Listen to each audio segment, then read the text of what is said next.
Chapitre 6. Atlantique Nord. Carnet de bord du capitaine Bernard Hammerschmidt. Notre patrouille vient officiellement de prendre fin. Avant-hier, en fin de matinée, le lieutenant Hartmann repère un convoi américain qui file vers l'est. Nous attaquons immédiatement et nous avons le temps de couler un cargo avant d'être pris en chasse par 2 croiseurs. Après un grenadage intensif, nous réussissons à prendre la fuite, mais non sans subir des sérieuses avaries. Les ordres reçus de l'amirauté suite à cet incident sont sans équivoque. Abandonner la patrouille et se consacrer exclusivement à l'opération Roderick. Jusqu'à présent, cette opération était un objectif secondaire, qui dépendait uniquement du signor Evangelisto Barbeau, notre passager. Et ce que j'ai pu déduire des cauchemars de Hans me donne la très déplaisante impression que notre passager a commis un crime lors de son escale en Islande.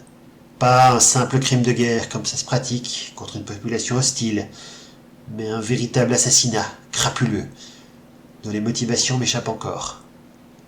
Je ne connais pas les tenants et les aboutissants de cette fameuse opération Roderick, et j'ignore même en quoi consiste notre rôle dans cette mission. Mais Barbeau le sait très bien et je me trouve maintenant devant un cas de conscience. Dans quelle mesure puis-je me fier à un homme qui est fort probablement un assassin? Faites surface, monsieur Sedler. Montez dans la baignoire avec 3 hommes. Scrutez les alentours à la jumelle et signalez-moi tout ce qu'il y a d'anormal. Le capitaine Hammerschmidt lâcha le périscope et jeta un coup d'œil à son second. L'officier ne répondit pas.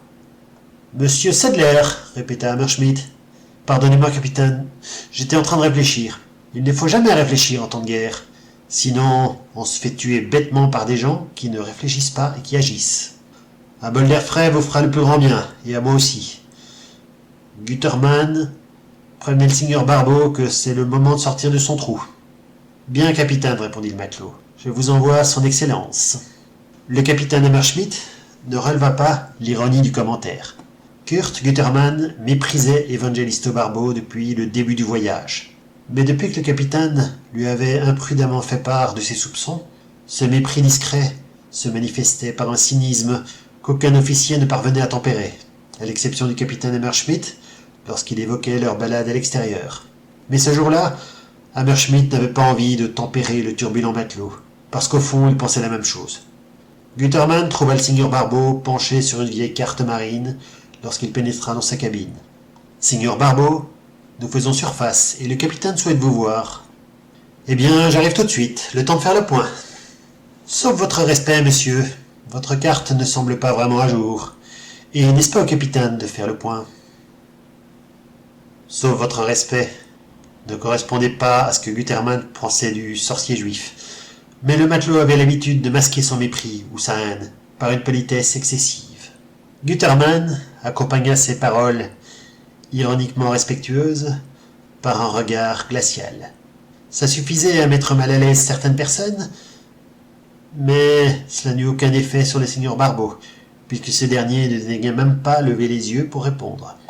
« Je veux bien croire qu'elle n'est pas à jour, répliqua-t-il, puisqu'elle a plus de 500 ans, mais elle contient exactement les informations dont j'ai besoin.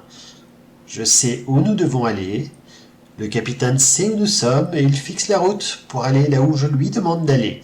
Nous sommes donc complémentaires. »« Vous n'avez pas de combat et aucun instrument de navigation, remarqua Gutermann. Comment faites-vous pour faire le point ? » ?»« On appelle ça de la magie, matelot, répondit Barbeau, rangeant un petit objet dans un tiroir. Gutermann eut juste le temps de remarquer une pierre précieuse posée sur la carte, semblable à celle que Karl lui avait montrée après l'escale d'Islande. Dès lors, son imagination le ramena au cauchemar de Hans, et l'idée que Barbeau pouvait dissimuler un trésor en diamants et pierres précieuses revint au premier plan dans son esprit. Son regard s'arrêta sur le coffre au fond de la cabine. « Allons, matelot, cessez de lorgner mon coffre comme s'il contenait une bouteille de rhum et conduisez-moi à votre capitaine. »« Tout de suite, signor Barbeau, répondit Gutermann. Si vous voulez bien me suivre. » Gutermann avait eu de la chance. Il avait glissé la pierre précieuse dans sa poche sans que le sorcier ne le remarque. Le sous-marin était en surface.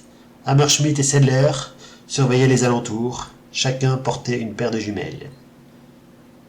Que voyez-vous, monsieur Sedler? Absolument rien, capitaine. Et comme nous sommes en dehors des routes utilisées par les Alliés, il n'y a pas la moindre chance que nous trouvions le moindre navire, sauf peut-être un bateau de pêche islandais ou danois dont le capitaine se serait égaré. Nous ne cherchons pas un navire, répondit le capitaine Hammerschmidt. En fait, je ne sais pas ce que nous cherchons, mais le signor Barbeau ne va pas tarder à nous le dire. Et notre mission, demanda Sedler. Notre mission est d'obéir aux ordres, même si on ne les comprend qu'à moitié et qu'on ne les approuve pas davantage. Voilà notre sorcier qui arrive. En effet, le signor Barbeau émergeait péniblement du sas. Eh bien, capitaine, fit-il en haletant, vous vouliez me voir? Oui, monsieur Barbeau. J'aimerais savoir ce que nous cherchons exactement. Oh, et votre officier doit absolument être là? Si ça ne tenait qu'à moi, j'informerai tout l'équipage, mais je me contenterai de mon premier officier, qui doit lui aussi superviser les recherches et prendre ma place en cas de malheur. Nous vous écoutons. Essayez de parler sans détour. Eh bien, capitaine, permettez-moi de commencer par une question. Avez-vous la foi? Et accessoirement, en cas de réponse positive, en quoi croyez-vous? Ça commence mal, soupira Hammerschmidt. Ne me dites pas que vous ne croyez en rien, fit Barbeau. Moi je crois aux sciences occultes de la Golden Dawn. Je crois en enseignement du mage Alester. Je crois en Thélème et Horus. Je crois en la puissance du grand dragon et de la dame écarlate. Mais je crois aussi en l'avenir de la race aryenne, au destin de l'ordre nouveau. Je crois en la Varalda, prônée par Himmler, et bien entendu en la Neue Europa, débarrassée des éléments sémites et négroïdes. Je n'espère pas faire de vous un disciple d'Aleister Crowley, mais si nous mettons de côté tout ce qui a trait à la magie, vous et moi, nous croyons la même chose. Nous respectons les mêmes valeurs, n'est-ce pas? Admettons, fit Hammerschmidt, de plus en plus méfiant. Oh, ne vous contentez pas d'admettre. Regardez les choses en face. Nous sommes en train de perdre la guerre. Nous reculons sur tous les fronts, et seul un miracle peut encore nous sauver. Et là, je ne vous donne que la version optimiste des événements. Certains ne croient plus au miracle. Mais vous continuez à vous battre, et vous vous battez en connaissance de cause, dans le corps d'armée qui subit le plus de pertes, la Kriegsmarine. Vous pourriez mettre fin à cette guerre, pour vous et vos hommes, d'une manière très simple. Il suffirait de hisser le drapeau blanc. Mais vous ne le ferez jamais, parce qu'au fond de vous-même, vous croyez encore en quelque chose, même si votre esprit, conscient et logique, vous dicte que cette croyance est irrationnelle. Vous marquez un point, Barbeau, considéra Hammerschmidt. Je crois en l'avenir de mon pays, d'une manière ou d'une autre, même si une victoire militaire est maintenant peu probable. Ayez plus de foi, capitaine, car c'est précisément la foi que la magie et la politique ont en commun. Personne n'aurait misé un phénix sur le national-socialisme après le putsch manqué de Munich. Et pourtant, 10 ans plus tard, il était au pouvoir. La situation actuelle est assez comparable, mais il nous reste la foi. Himmler croit fermement que notre mission peut sauver le Reich. Ayez autant de foi que lui, car la victoire dépend peut-être de votre capacité à croire en quelque chose que vous ne pouvez pas voir ni comprendre. Est-ce pour cela que vous avez affiché les photos de Himmler dans le carré des officiers? Demanda tout à coup le lieutenant Sedler. Mais oui, lieutenant, c'est pour cela. Bien qu'il ne soit pas un authentique sorcier, Heinrich Himmler est pourvu d'un puissant potentiel magique que nous appelons le Vril. C'est ce qui lui donne le don de double vue, qui lui a permis d'entrevoir les chemins d'Éric le Rouge et de monter l'opération Roderick. J'en ai également affiché 2 ou 3 dans les coursives, une dans la salle de contrôle, celle qui a été prise avec sa fille, Gudrun, en 1938, au stade de Berlin.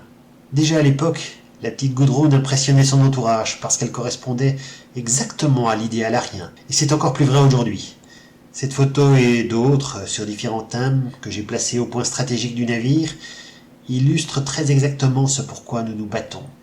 De très grands hommes au service d'un très grand peuple. Laissons de côté les photos et la sorcellerie, pour le moment, me coupa Hammerschmidt, et parlons plutôt de cette fameuse opération Roderick. À votre aise, capitaine, répondit Barbeau.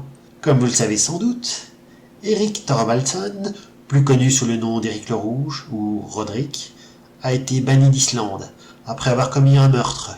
Lui et les siens naviguèrent vers l'ouest et découvrirent le Groenland. Ses fils, Leif et Thorvald Eriksson sont les premiers Européens à débarquer en Amérique pour y fonder des colonies. Le premier Arien né en Amérique se nommait Snorri Thorfinnsson, et son fils Einar, fervent païen, tout comme Éric le Rouge, rassembla un important groupe de colons pour s'installer durablement dans ce nouveau monde, où ils n'auraient pas à subir les persécutions des chrétiens. Cependant, la vie dans ces colonies n'était pas facile, car ces territoires étaient habités par des Skrælings qui leur menaient la vie dure.